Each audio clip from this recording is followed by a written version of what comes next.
Bonjour, bonjour, bonjour ou bonsoir, tout dépend de l'heure à laquelle tu vas regarder ton émission préférée, Un mot pour ta vie.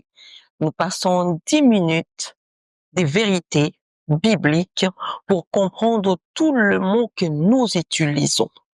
Les mots que tu connais a une importance. Les mots que tu connais doivent être utilisés au bon endroit et au bon moment. Et le mot de cette semaine, c'est l'obéissance. L'obéissance, bien aimé. Un mot que je sais qui est peut-être contrariant, qui va contrarier certains, mais j'ai pris que cela n'amène pas des contrariétés, ou plutôt la clarté. La clarté pour comprendre comment est-ce que tu dois continuer à utiliser ces mots quoi? Obéissance. Seigneur, nous te confions ces instants. Nous voulons que tu sois au milieu de nous. Nous voulons que tu parles, Seigneur, au travers de moi, que tu m'éclaires, mais tu éclaires aussi toutes les personnes qui vont suivre quoi? Ces programmes. Que ton esprit qui donne l'intelligence et la sagesse fluidifie tous les mots qui sortent de ma bouche pour ta gloire. Au nom de Jésus, nous avons ainsi prié. Amen. Hier, nous étions en train de parler sur l'obéissance à Dieu. Je disais que la première personne que nous devons obéir, c'est d'abord notre Dieu.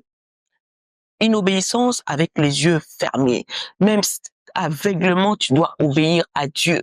Parce que tout ordre divin ne t'amènera pas à la ruine. Tout ce que Dieu prépare, tout ce que Dieu t'ordonne va simplement t'amener à l'excellence.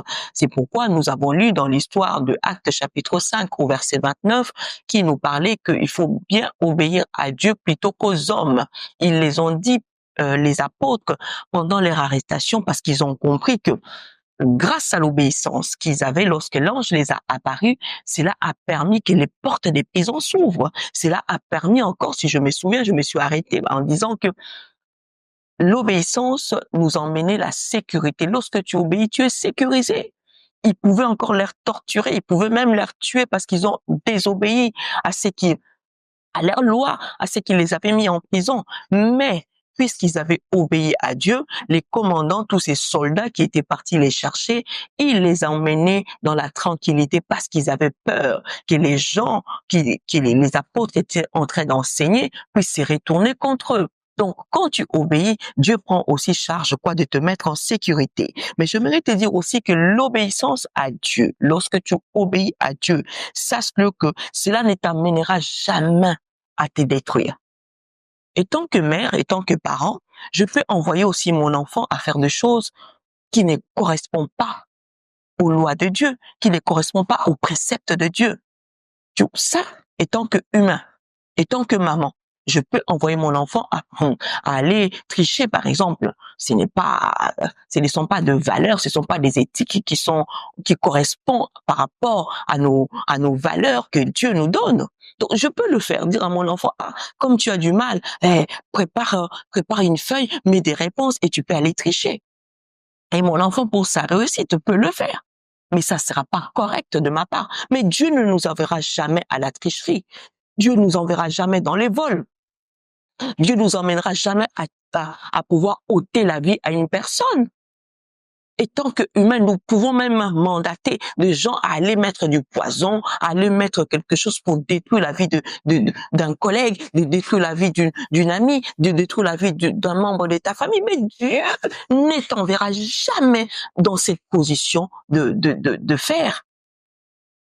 C'est pourquoi j'ai dit obéir à Dieu est vital. Obéir à Dieu est sans restriction. Ne pense pas, n'imagine pas que lorsque Dieu dit exécute, obéir à Dieu t'emmène aussi à éclairer les voies que tu marches. Lorsque tu obéis à Dieu, Dieu t'emmène dans les voies d'excellence.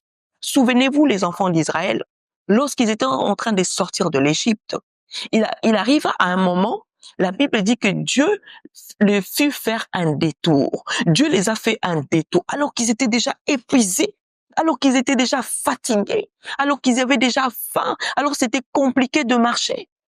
Je veux dire à une personne, des fois tu sembles que les choses tardent, tu as l'impression que les choses n'arrivent pas quand tu veux.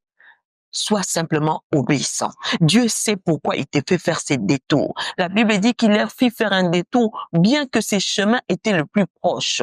Dieu sait lorsqu'il t'a fait faire un détour, parce qu'il contrôle tes voies, il contrôle les sentiers qui t'emmènent, il contrôle là où tu peux mettre tes pieds. Il est en train même de t'éloigner de tes adversaires. Il te ramène dans le chemin où tu vas vivre la tranquillité et la facilité, et non les chemins qui vont t'amener à te détruire, à te déstabiliser. L'obéissance est en train de garantir tes voies, est en train de garantir ton chemin, est en train de garantir ta destination où tu vas arriver avec quoi succès. Mais j'ai encore une question que je vais nous poser aujourd'hui. Mais cette question, ça vient dans les livres de 1 Samuel, dans la Bible même. 1 Samuel, chapitre 15, à partir du verset 22. La Bible nous dit ceci.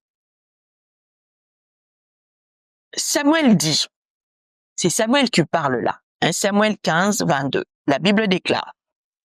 Samuel dit, l'Éternel trouve-t-il du plaisir dans les holocaustes et les sacrifices, comme dans l'obéissance à la voix de l'Éternel?